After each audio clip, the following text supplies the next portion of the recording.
السلام عليكم السلام ورحمة الله عليكم ورحمة وبركاته. الله ازيكم وبركاته. ازيكم حبايبي حبايبي عاملين ايه؟ ازيكم طيبين؟ ربنا النهارده يخليكم فيديو ليا يا يا رب رب انه دايما. يعجبكم. انا فعلا نعمة متصلة كده عليكم في بقالي حياتي. فترة بس والله بص، غصب عايزة اقول عني. لكم النهارده انا احنا كنت هنعمل بمر حاجة حلوة قوي، بظروف صعبة واحنا جدا عارفين ان والدتي احنا القناة المكان اللي بتاعتنا هي اسمها كانت قاعدة فكري فيه وفصلي محملة مع الناس حبيبي. بتوقعوا فاحنا عليها فكرتنا النهارده ايه؟ ان انت لو واضطرينا ان حابة احنا ان انت ندور على تعملي مكان تاني عشان تقعد حاجة فيه، ببيتك، فلقينا لها مكان كده يعني طالما على قادرة باب ان انت تعمليها النادي بتاع وعندك ان الشمس، انت الخبرة شوية من ففضلنا بس الخبرة ان انت مبقتش نضيفة تعمليها، خالص. فانت وانتوا اعمليها. عارفين ان تمام. الدنيا طبعا انتوا دلوقتي عارفين غالية غلاء جدا الاسعار جدا وعارفين جدا، الارتفاعات وكمان في المواد او المشتريات كمان صعبة في قوي قوي المصنعيه. قوي. فاحنا فطالما ان النهارده انتوا الشقه عايزين ان دي انتوا احنا تفضلوا واخدينها عند معانا والدتي كده الحاجه الجنينة دي، مفيش أي مانع المكان إن اللي هي كانت انتي قاعده فيه تشتغليها أو وقع، تعمليها. فاحنا خدنا لها تمام. الشقه دي. فهنا فطبعا عايزين خدناها مش ننضف نضيفه المكان لأنه خالص. كان وسخ جدا. فاحنا حبينا ان احنا نديها لها يعني غش اتعاونت أنا وكده. وإخواتي في فانا زي ما انتم الأول، شايفين احنا جبنا فهم المعجون ابتدوا وجبنا ود ياخدوا الحيطان كلها معجنوها التأسيس. ونزلوا الشبابيك هنديها زي ما الاول انتوا شايفين معجون كده، وبعد كانوا كده بيعجنوا هنديها فيها. وش، وبعد كده وأنا هنديها خدت الوش الحيطان التاني. انا كنت وابتديت إن عملت أنا أشتغل الأوضة فيها اللي هي بالليل الصغيرة والنهار اوريها عشان لكم. أشطف فيها. زي ما انتوا شفتوا الحتة اللي ورايا ديت كنت أنا الباب عاملة مش هيبطل فوقيها يخبط سور يفتح.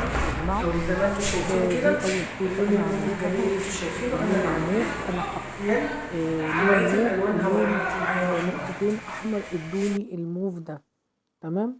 وهنا جيت عند اللون الفيروزي. اللون الفيروزي دوت واخد لون أخضر ولون أزرق ونقطتين من الموف.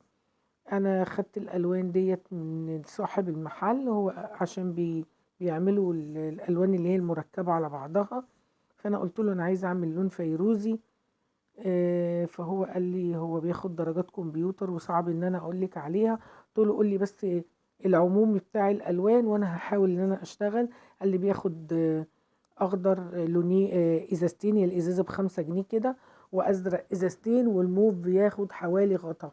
وفعلا انا ابتديت ان انا اعمل، وزي ما انتوا شايفين بجيب فرشه كمان صغيره وباخد بيها الجناب زي ما انتوا شايفين كده الاول، واخد البراويز من فوق علشان خاطر لما اجي امشي بالرولة عريضة ما تصدش في السقف. وفي اوض طبعا جات فيها كده بس غصب عني لاني طبعا مش محترفة، بس على قد ما قدرت عملت.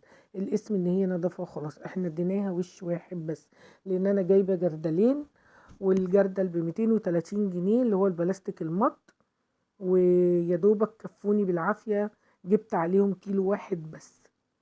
هنا صراحة الفورمة اللي فوق الدهب دي كانت بيضة اللي هو الجبس العادي، فجبنا اللي هو الدهب المائي ده علبة ب50 جنيه، بتدهنيها بالفرشة العادية بتديكي الشكل ده. ومش أنا اللي عاملة الفرش الدهبي ده، أخويا، لأن طبعا السقف عالي وأنا الاتزان معايا على السلم وجسمي مليان، فما كانش ينفع إن أنا أطلع فوق كده. فوق عمله أنا اللي عاملة المواسير وأنا اللي عاملة الشباك، و يعني على قد ما قدرت باللاكيه كده. جبت كيلو لاكيه، نضفت الشبابيك ونضفت البيبان وكده. بتعملي حسبتك الاول، بتشوفي انت هتجيبي ايه. انا جبت الجردلين زي ما انا قلت لكم، الواحد ب230 او 230، وجبت حوالي 5 أو 6 علب الوان للاوض دي. ليلي، مش بعرف اقول اسمها، القطه بتاعت ولاء. هي خلاص قعدت عند والدتي علشان تديها حس يعني وتونسها وكده. البنات كده كده بيباتوا عندها مش بيسيبوها، بس ايه طبعا بالنهار بيبقى في دروس وفي ده، ومبكونش انا جيت من بيتي باجي ابص عليها. طبعا كل يوم ما بسيبهاش، بنتغدى وبنقعد واللي بيذاكر بيذاكر وبعد كده بنرجع على بيتنا. هنا بقى هتقولي لي في رتوش فوق يا حبيبه، اقول لكم معلش ده عدم اتزان مني. اما لو حضرتك عايزه فعلا تعملي شغل صح، بتجيبي الشكرتون، بتبتدي ان انت تلفي بيه السقف كله عشان لما تيجي تشتغلي بالرولة ما يطصش معاكي في السقف. في حاجات بسيطة قوي تقدري تعمليها هتبقي احسن من اي صنايعي. زي ما انتوا شايفين كده طلعت بسم الله ما شاء الله، اللون جميل وحلو. الأوضة اللي جوه احنا ما عملناهاش لان ما فاضية ما فيهاش اي حاجة، فما كانش فيه لازمة ان احنا نعملها.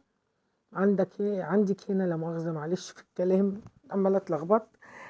عندك هنا كمان برضو في رتوش في السقف برضو غصب عني، لان الفرشة انا ايديا بتهتز فما بكنتش بقدر اجيب السقف زي ما انا عايزة يعني. تمام. هنا ده الحمام ودي الصالة هنا ده الأستاذ مروان هيتجنن وعمال يطلع ويسيب المذاكرة، شقي جدا جدا. زي ما انا قلت لكم هنا اللون الموف ما خدش معايا غير ازازة، نص ازازة احمر وازازة موف. وانتي بتحطيه على الابيض طبعا لحد ما بتجيبي الدرجة بتاعة الموف اللي انتي عايزاها. في موف غامق وفي موف فاتح، الدرجة اللي عينك بترتاح ليها وتحس ان انتي مبسوطة منها بتعملي عليها ستوب وكده تمام.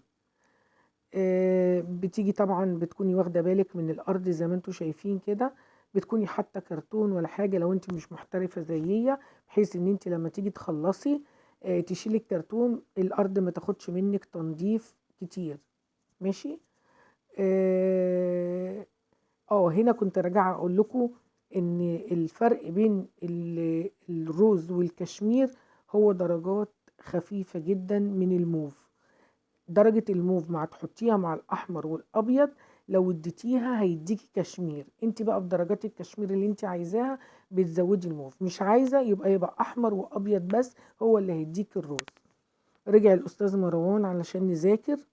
انا طبعا ما كنتش هصور الفيديو ده، لان لو انا كنت عارفه ان انا هصوره كنت هحط لكم الخامات وانا بقلبها وبعمل الالوان، بس كنا كله هزار في هزار. زي الاول كده ما شفتوني كنت واقفه طبعا لابسه البروفل والبنطلون وشغاله، وطبعا كنت براحتي فما كانش ينفع ان انا اصور الحاجات دي. فالبنات لما قعدوا صوروا كانوا فرحانين بالشقه او بالشغل اللي انا عاملاه، قالوا لي يا ماما والنبي لازم تنزليه علشان خاطر اي حد حابب يعمل زيكي يعمل. يا رب ما اكونش تقلت عليكم ويكون الفيديو خفيف وتكونوا استفدتوا مني. واي حد حابب في اي حاجه في التعليق يكتبها لي وانا اقول له عملت ايه. دوت طبعا زي ما انا قلت لكم ذهبي مائي، العلبه ب50 جنيه، مش بياخد اي حاجه وفرشه عاديه، وتبتدي ان انت تشطبي السقف بتاعك. اسفه اذا كنت بتكلم بسرعه، اسفه اذا كنت طولت عليكم. يا رب يكون الفيديو اداكوا ولو فكرة او معلومة. انتوا عارفين قناتنا اسمها فكري فصلي مع حبيبة، ودي كانت فكرتي. واشوفكم على خير في فيديو جديد. السلام عليكم.